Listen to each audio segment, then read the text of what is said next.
Today I'd like to show you some ways of getting started with some simple visual programming tools to introduce some programming concepts to your children.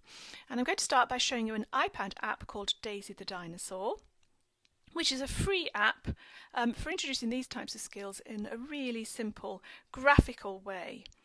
So if we move on to my iPad, here we go, and I'm going to open Daisy the Dinosaur. And actually when you open it, you see you've got challenge mode and free play mode. Really good idea to combine a set of challenges which leads you through the options and teaches you something about what you've got to play with, and then to move into free play where you do something creative with those tools. So would really recommend starting with challenge mode, and it starts in the simplest way possible. You move one instruction into the programming area, choose forward or backward and say play, and then you can see Daisy responding to your instructions.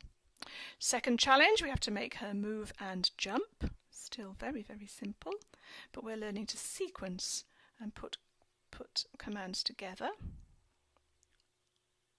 And we get a little bit of feedback. It's a shame it's not spoken feedback, it's you have to read it. Next we have to make her spin 5 times. So we're thinking about repeats here. And we can see the program move through the instructions as she spins. Next challenge is to make that neater by designing it as a loop. So this time we've used a repeat command to make her do the same thing.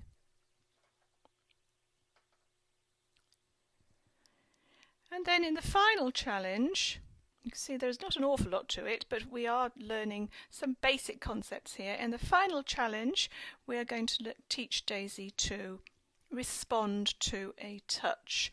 So when we touch the screen, Daisy will move. So this time we're controlling Daisy by touching her, and so on. And then you get the option to go into free play mode and work with that limited number, there's a few extra there, limited number of commands, explore designing, using those tools to design challenges perhaps for somebody else to complete. And that's it for Daisy the Dinosaur. A nice simple way in, but you're going to need to find something to follow up with. And I'd like to suggest a couple of things.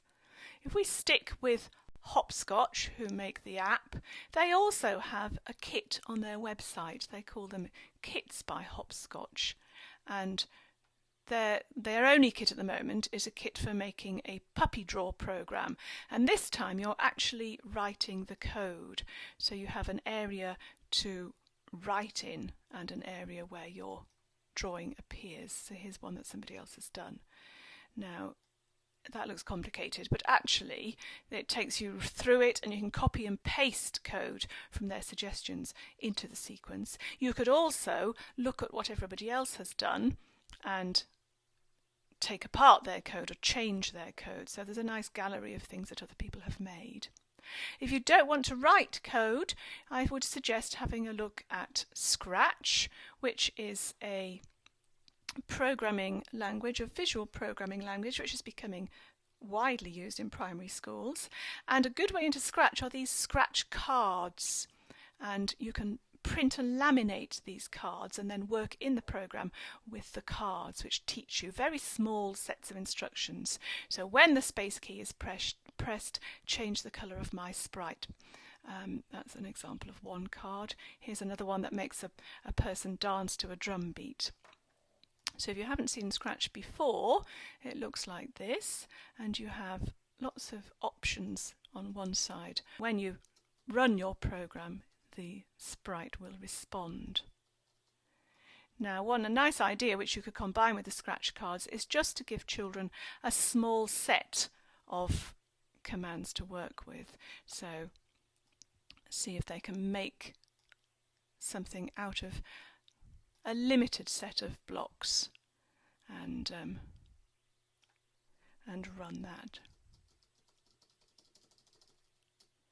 And you'll find that they'll be very keen to move on from there and to do something a little bit more creative with them. So the idea is that by writing a few simple sequences in this way, you'll give your pupils the confidence to play with the blocks and learn that it can be very satisfying when the computer responds to what you tell it to do.